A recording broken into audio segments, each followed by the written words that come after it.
Welcome to Unlimited Power. My name is D-Rod, and here's my guide to building and playing a Sabine Wren deck at your local pre-release or sealed event for Star Wars Unlimited's trading cards game's first set, Spark of Rebellion.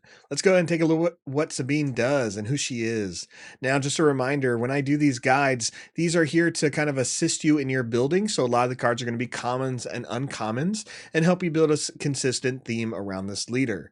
The reason why I don't put rares or legendaries in here is just because you're only going to get one of those and you'd rather build a deck around cards that you know you can get.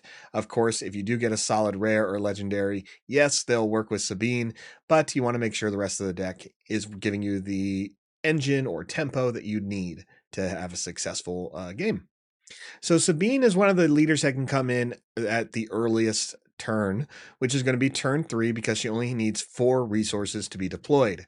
She hits for 2 and she has 5 health. So she's a little bit better than other units like Iden Versio or IG-88 in the health realm because she cannot be killed very easily to cards like Open Fire. And when she attacks, she deals 1 damage to each enemy base. So this can be great for those multiplayer Twin Suns events, or if you happen to be like in a multiplayer Twin Suns sealed event. Now, when she is not a leader, Sabine has a similar ability where you can exhaust her as an action to deal 1 damage to each base. So yes, that means you're going to be lowering your base and your opponent's at the same time. This is all about speed with Sabine, and we're going to be focusing on those low-cost cards that are going to help you get there. First one is Sabine Wren as a unit. There she is in her custom Mandalorian helmet and gear. We see that she's a strong unit when she comes into play as early as turn 1. She can not only hit for 2, but on attack, she can deal 1 damage to a base or the defending unit. Next is Green Squadron A-Wing. A great card with the Raid 2 ability. You can put it out early and it can hit for 3 every time it attacks. Next for 1 is the Spec Force Soldier. When you play, a unit loses Sentinel this phase. This card's pretty important early and late because it guarantees you're going to keep hitting your opponent's base. You need to keep the pressure on them. This is a race with Sabine. You're not trying to go to the mid or long part of this game. You need to be able to finish them in the first 4 to 5 turns. From the hero aspect side, I'm going to recommend Rebel Pathfinder for that Saboteur ability, so you can just kind of get through your opponent's Sentinels. And then Fleet Lieutenant would be next. So Fleet Lieutenant has ability that you may play it and attack with another unit. As long as it's Rebel, get +2/+0. Rebel is a great theme with Sabine, and it's perfect in this set as majority of the units are Rebels and they're low cost. Pair that with Wing Leader here that can give 2 experience tokens to a Rebel unit. Play it and put the experience tokens on some unit that's already going to attack the next action phase, like maybe the Green Squadron A-Wing, Sabine Wren, the unit, or Sabine Wren, your leader. In the cunning aspect, I'm going to recommend Rogue Operative with the ability to Raid 2 and Saboteur. This unit can hit for 4 and bypass all Sentinel units your opponent plays.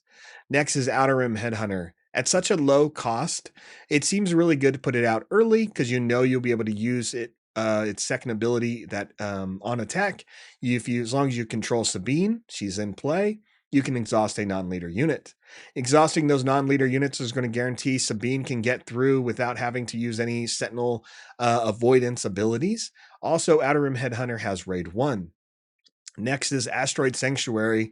If you're playing yellow, this card will give you the room you need, and it'll also protect your low-cost units like Sabine. Or, well, not Sabine. Yeah, Sabine Wren, the unit, I should say. And yeah.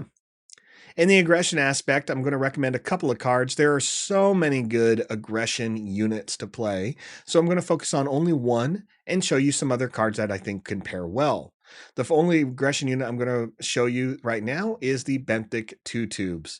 On attack, another friendly red aspect unit gains Raid 2. Again, there's a lot of good red units out there. But 2 Tubes is probably the one you want to make sure you are putting in your deck as long as you pull him. Infiltrator skill is going to give you Saboteur. Put this on your Sabine not only to give her more health, but to guarantee she doesn't have to swing into your opponent's base, or sorry, your opponent's Sentinel units. And next is Open Fire. Making room for your Sabine to swing every turn. Open Fire is going to take care of some of those low level units early on.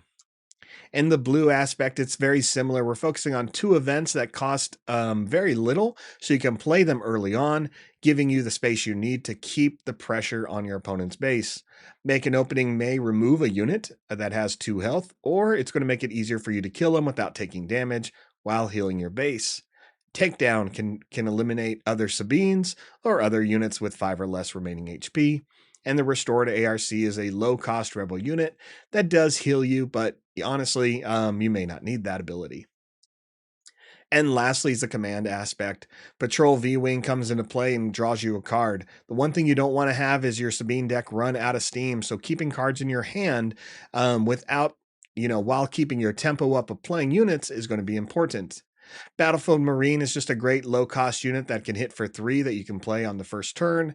And Mon Mothma is not only a unit, but it's going to be able to search for a specific rebel unit you need to put into your hand out from the top 5 cards, whether that's something like a Green Squadron A-Wing or another Sabine Wren. These are the cards that I recommend you try with your Sabine sealed deck.